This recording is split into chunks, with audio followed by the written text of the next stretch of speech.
going to work on the head down a little bit. That's something that we haven't really worked on before. I'm just going to use my handheld target and have her go down and to touch it, and then when she touches it, I'm going to click and reinforce her down with her head low. So it's probably not going to be a super hard lesson for her since this is pretty much where her head's kept most of the time. So I made a couple of mistakes here. So I'm saying down and then presenting the target. So right now, I don't think she understands like she's supposed to put her head down. She's just going to touch the target. So I think what was happening was she was kind of connecting the down to her head just kind of being there, and that's why she was really inconsistent. Because she would be really good, and then she'd be like, I have no idea, and she wouldn't respond to the cue. So I started adding the cue way too soon, like you can hear in the background here. So, um, like on this next rep here.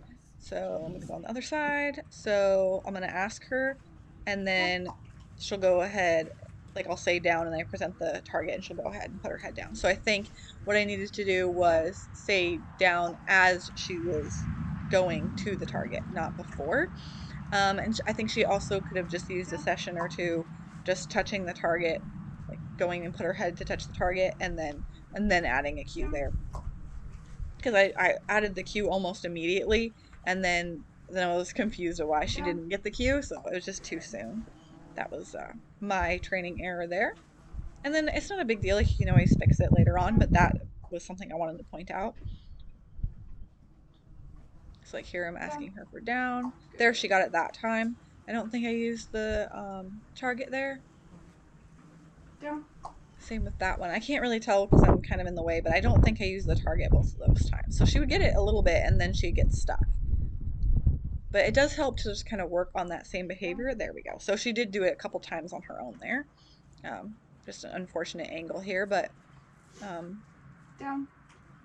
so I asked for down. She didn't get it. I'm going to present the target, and I probably could have waited for a little bit more time in between to let her eat that food and then go ahead and do it, because sometimes she'll just be, munching and not really thinking about doing anything, and then I'll give her a cue and she'll just kind of ignore it. So again, I could have given her some more time. So I'm asking her for down.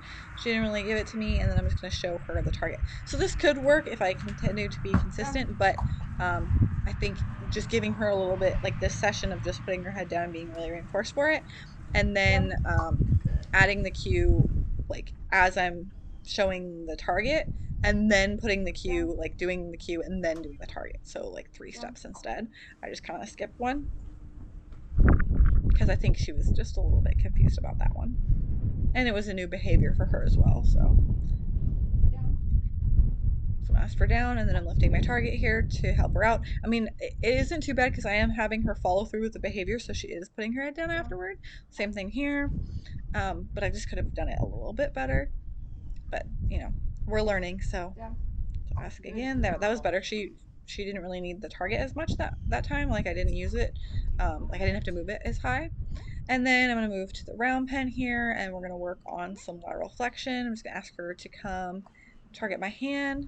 And then, like, she doesn't have to touch it. I just want her to come up to me. That was good for her to kind of take her focus off of the ground, which I'm sure there's just like food on there, and come want to work with me here. So let's bring the target up. And there, like that very first time, like you could see her, she was really fast, and I want her to just be nice and relaxed. Like you're gonna get the food, and it's not a big deal. Good. And she's just kind of holding her nose on it for like a second, so that's really nice too. Good. Because that's something that we were working on, as you've seen, like under saddle a lot. There, she kind of didn't want to hold it. There, lost it. There we go. She held on to it for a couple seconds. That was really nice. um, was when I would feed the food, she'd swing her head around really fast.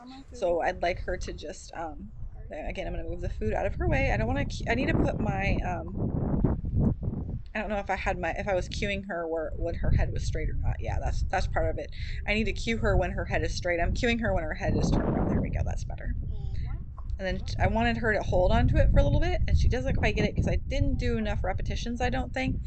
I think I was, again, asking for a little bit too much.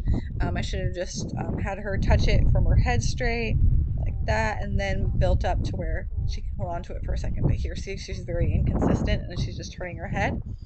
Um, so again, I need to set it up better for her. So just having her come around and then holding on to the second onto the target for 1 second. There, that was nice. And then two, and then three. Just like normal. And not feeding or not asking for the behavior when her head's turned. There, that looks really nice. And then I did move my food pouch to the back so that she wasn't tempted and really wants to have that her head bent a little bit more. So I was gonna ask her to follow that target and move around. And then I'm going to ask her to yield her hindquarters by following the target. So I want her to stick to follow it, and then I'm going to kind of do it to the side, like right there. She kind of stepped over with that left hind foot. It's not going to be perfect because she hasn't done it with the target before, but I'm going to start shaping it a little bit. So have her kind of follow it off to the side. She kind of steps together, kind of lose her a little bit there. Ask again. She, and a little bit, very close. There we go. I'm going to click right there, and that left hind leg is going to step over the right hind leg. That's what I was clicking for right there. So I'm just going to move her forward and then over, and there I'm going to click that with that, again, left hind foot stepping underneath. So we're just starting a little bit of the hindquarter yield. Obviously there's no cue on it or anything yet. I'm just getting her to follow that target and marking when she steps one hind leg over the other, in this case that left hind leg. So just the beginning of the behavior.